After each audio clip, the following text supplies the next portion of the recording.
NAMIC Atlanta, welcome to Black History Month. I'm Charles Neal, president for NAMIC Atlanta, and we thought we'd mix it up this year the same way we did last year, where we give people their flowers while they're alive.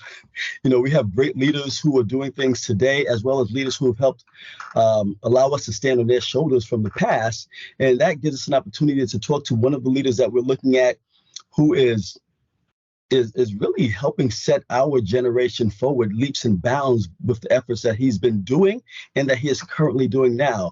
So I want to introduce to you Maurice Jones, who is the CEO of 110. Maurice, how's it going? What you say today, sir?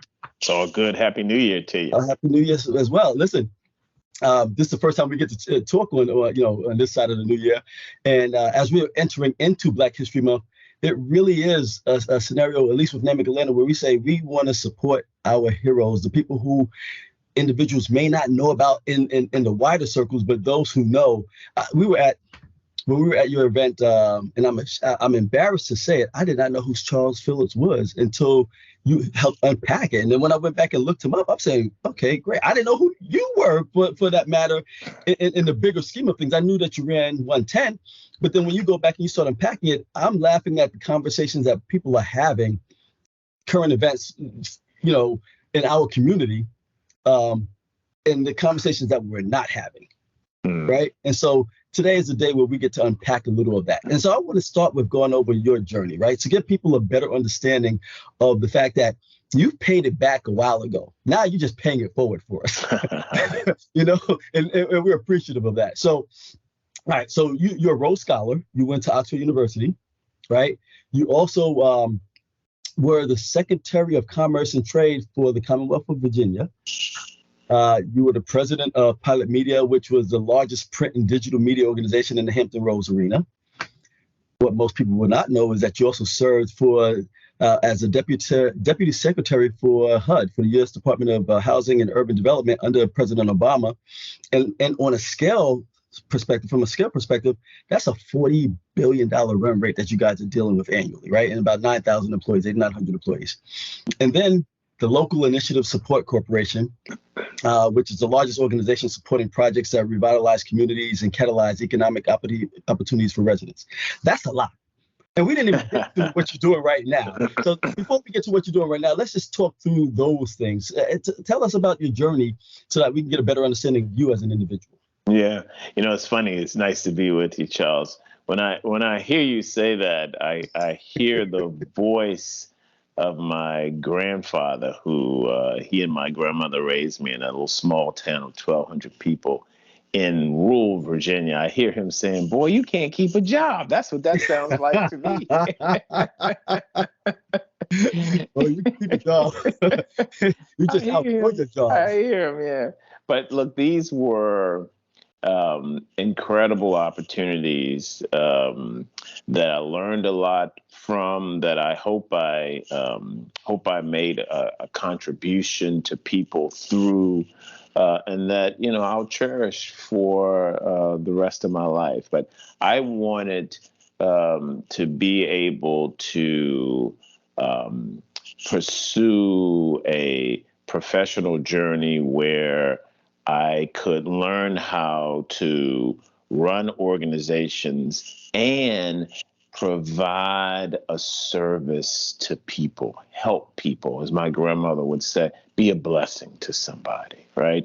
And so the jobs that I have pursued and for the most part have been able to work in have been jobs that had those attributes. They were jobs that required me to learn how to direct or run a solid organization and provide a service to people, whether it was in journalism or it was in government or it was in the nonprofit space. And so I've been grateful for the chances I've had and that I continue to have to pursue those dual objectives, if you will.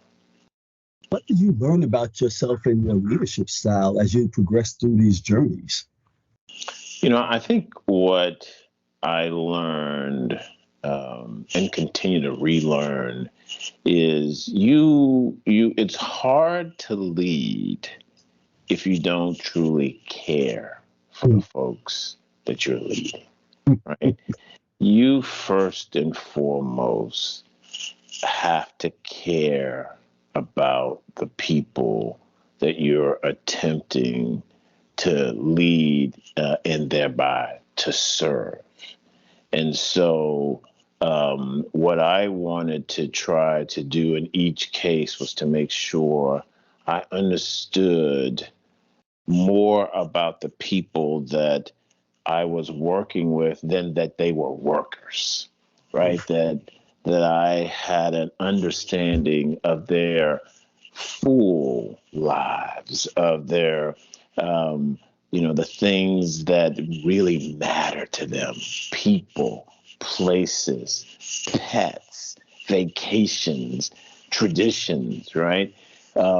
Because I wanted to be able to respect all of those, make sure that people could be their authentic selves, and to try to form a great high functioning team that was centered on getting something done for folks. And so I think for me, the number one lesson is you cannot care too much for the folks you aspire to serve and lead. And so I continue to be reminded of that over and over again. And I continue to be reminded that I need to get better and better at it. In other words, that really the most powerful muscle when it comes to leadership is the heart. I'm scribing that in my brain right now. I'm afforded the opportunity to speak to a lot of leaders in the communication space, actually probably a little bit wider than the communication space, and empathy and vision, empathy, and having that energy that is infectious seems to be a trait amongst all of you guys. And it doesn't fall short here. When we look at today, just with everything you said and looking at people and having the empathy and the understanding of learning about them, and we look at today in the economic situation that we're in, we were riding high on, basically no interest or low interest rates for a long time. Now the Fed had to come in, they had to make adjustments. And then those adjustments to get to what they consider to be the right balance, jobs are being lost, right? It's just a natural order of things in the economic cycle. But that sounds easy to say, but hard to endure when you're the recipient of, right? And with some of the initiatives, and we're going to unpack 110 in a second, but with some of the initiatives that you worked on and you're working on now, you know what? Let's move to that 110. You had Jenny Remedy over at IBM. You had Ken Chenault, Ken Frazier, Charles Phillip, Kevin Scher. They started 110 with a mission, right? 1 million jobs for African Americans over 10 years for that would allow for a sustaining wage for a family, right? But we're in an environment that you have jobs going down, right? The rate of jobs going down in and up. And so there's going to be a point in time where people start hiring again. They're going to look at that pool of individuals. A lot of those are going to be individuals with degrees. A lot of them are going to be individuals without degrees. Talk me through the efforts that you're doing with 110 and how do we level that playing field? Because it could be bad for a little while if we don't see and attack certain things. Yeah, so it's an interesting thing. Let me try to combine the two thoughts that you articulated there. So look at today. So the December jobs numbers were just released, right? And so what we saw in December was that the country added 223,000 new jobs, right?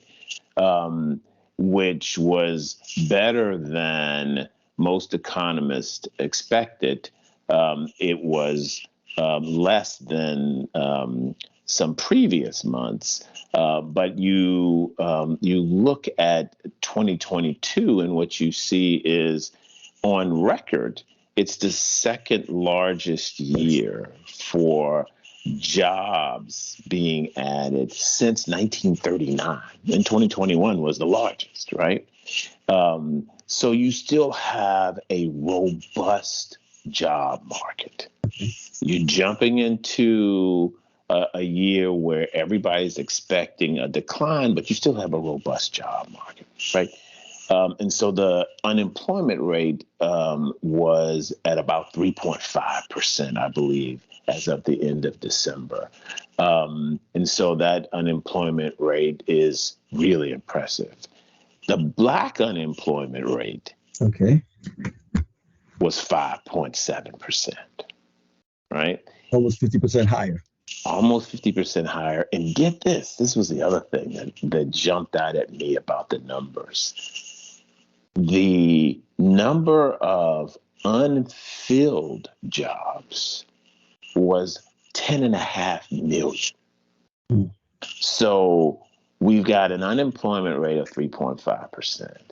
We added 223,000 jobs, and we have 10.5 million unfilled jobs. All right, so take that set of data for a moment, and then look at this set of data. All jobs in our country today, just look at all of them that pay $60,000 or more. On paper, 79% of those jobs require that you have a 4-year degree just to compete for the job. All jobs that pay $40,000 or more, on paper, 71% of those jobs require that you have a 4-year degree just to compete for the job. And then look at all Black talent, ages 25 and above in the workplace today. 76% of us do not yet have a 4-year degree. The math doesn't work in our favor.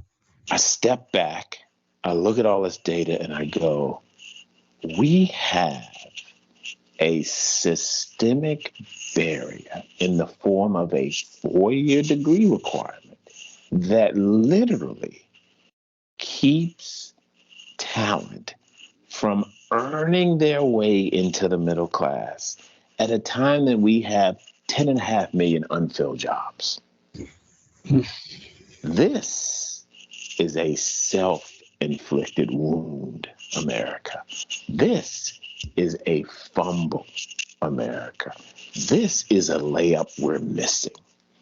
We are focused on a credential that may or may not have any relevance to the skills needed to do a job at a time when we've got Black talent and other talent on the sidelines and 10.5 million jobs that are unfilled.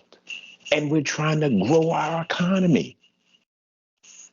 We have the tools right here at our disposal to continue to add talent to the workforce and to help us to grow our economy if we remove barriers that we have actually placed that are completely irrational, like requiring a 4-year degree as opposed to focusing on one's skills needed to do a job, skills needed to get promoted in that job, etc.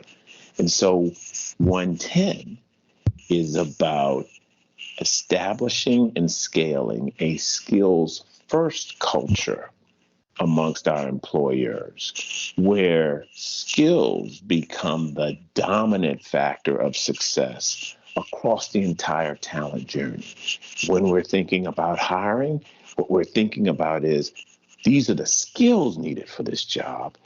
And I want to find someone who brings the skills I need on day one and who has the aptitude to continue to build skills for promotion, et cetera.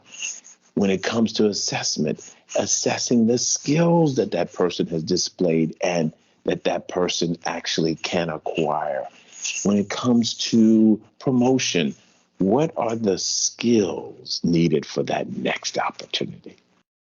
If we can actually focus on skills, we can get a whole lot of talent off of the sidelines, and we can actually put that talent to work to grow our economy at a time that we are really, really looking for talent. And so that's what 110 is all about, right? 76% of Black talent don't yet have a 4-year degree. It turns out that if you looked at all Latinx talent in the workforce today, ages 25 and above, you will see that 83% of Latinx talent do not yet have a 4-year degree. But get this, 66% of all white talent, ages 25 and above, in the workforce today don't have a 4-year degree. Turns out it's actually 66% of all talent across all demographics in the workforce today, ages 25 and above, don't yet have a 4-year degree.